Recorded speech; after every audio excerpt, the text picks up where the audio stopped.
Question number 2 पर आ जाओ। ठीक है, क्वेश्चन नंबर 2 क्या बोल रहा है? ठीक है, मोस्ट इंपॉर्टेंट क्वेश्चन है बच्चों। सेकंड क्वेश्चन कह रहा है the sum of third and seventh term of an AP is 6। The sum of third and seventh term of an AP is 6। Sum of third term and seventh term is equal to कितना है बेटा? 6।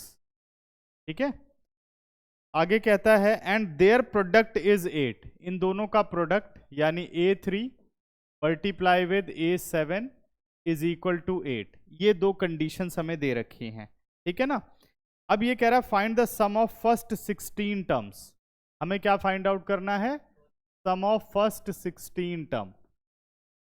अगर बेटा number of term हमें दे दे, क्योंकि Sn का जो formula होता है, ध्यान से देखो, Sn का फॉर्मूला क्या होता है?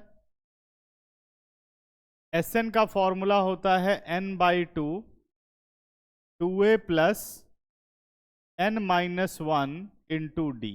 यही हमारे पास फॉर्मूला होता है ना?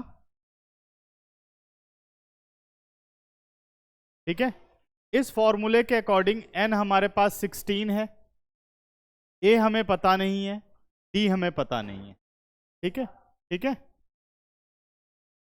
तो अब मुझे क्या फाइंड आउट करना है बेटा? फर्स्ट टर्म और कॉमन डिफरेंस। तो फर्स्ट टर्म और कॉमन डिफरेंस ये दोनों सिचुएशन हमें देंगी, एक ये वाली है और दूसरी ये वाली है। समझ में आ रहा है? तो ये दो सिचुएशंस हमें फर्स्ट टर्म और कॉमन डिफरेंस देंगी। तो पहली सिचुएशन सॉल्व करनी शुरू करते हैं। A3 को क्या लिख सकते हो? A3 को because A3 plus A7 is equal to 6.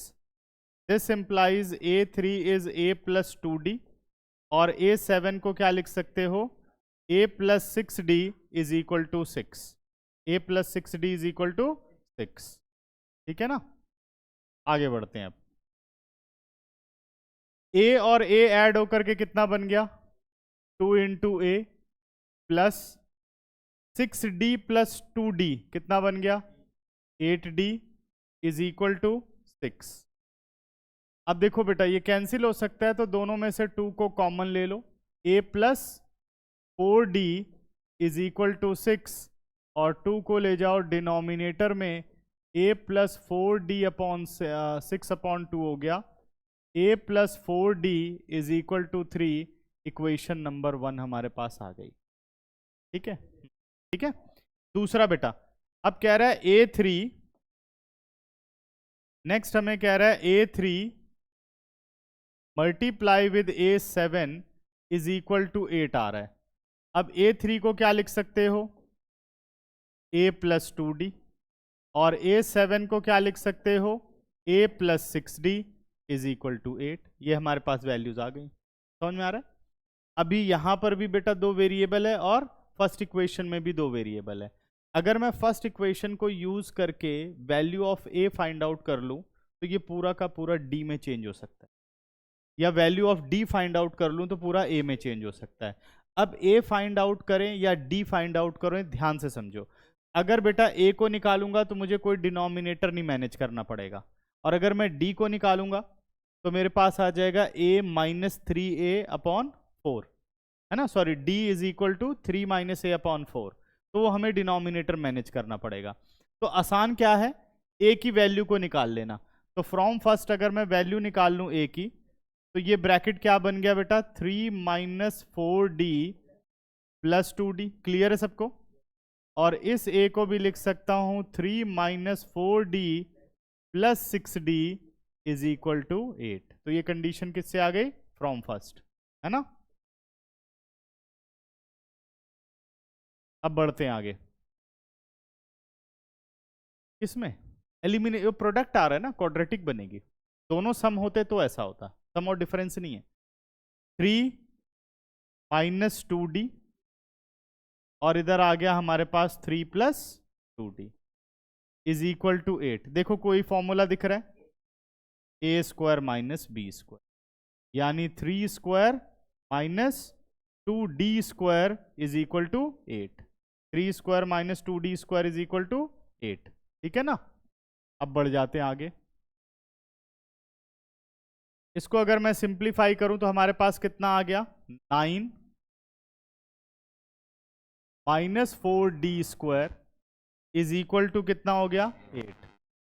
ठीक है, minus 4d square is equal to 8 minus 9 minus 4d square is equal to 1। This implies, sorry, minus 1। This implies d square is equal to minus 1 upon minus 4, d square is equal to 1/4।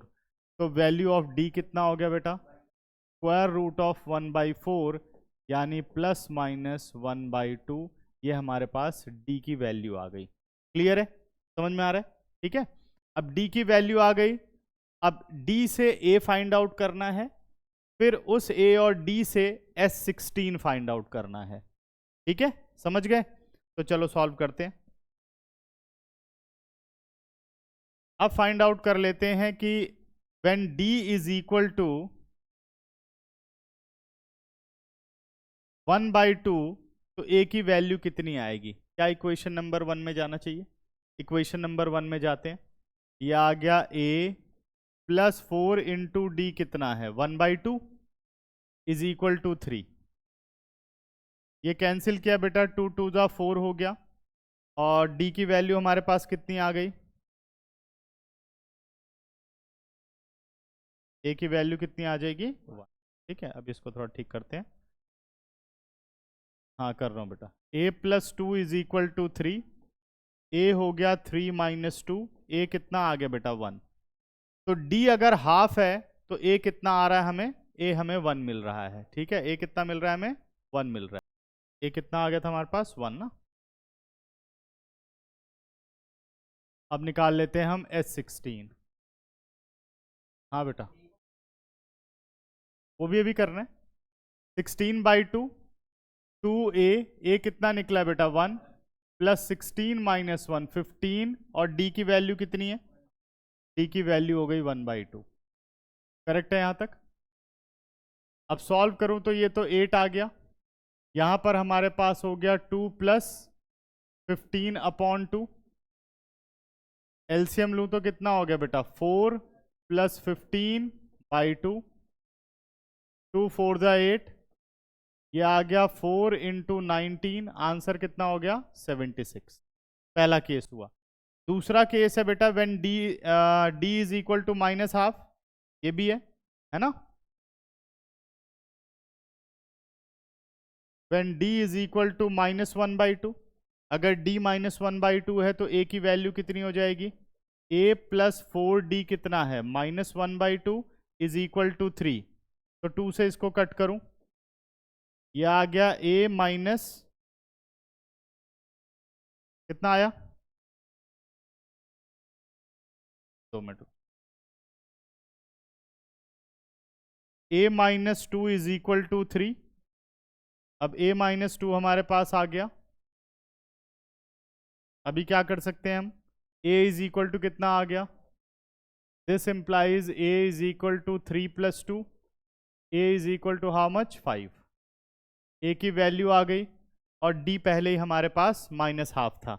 अब क्या निकालना है मुझे, S16। फिर से हम निकाल लेते हैं S16। अब S16 का फॉर्मूला डालूं तो n/2 यानी 16/2, 2a हमारे पास है 5 प्लस 16 माइनस 1 ये 15, और d की वैल्यू कितनी है, माइनस 1/2। सिंप्लीफाई करूं बेटा, आंसर 8 आ गया। 5 इंटू 2 10 हो गया, माइनस 15/2 हो गया। सिंप्लीफाई करूं तो 8, 20 माइनस 15 अपॉन 2, कट करूं तो 2 4 जा 8 इंटू 5, आंसर इज 20। तो S16 की दो वैल्यूज आई, पहली आई है 76 और दूसरी आई है 20।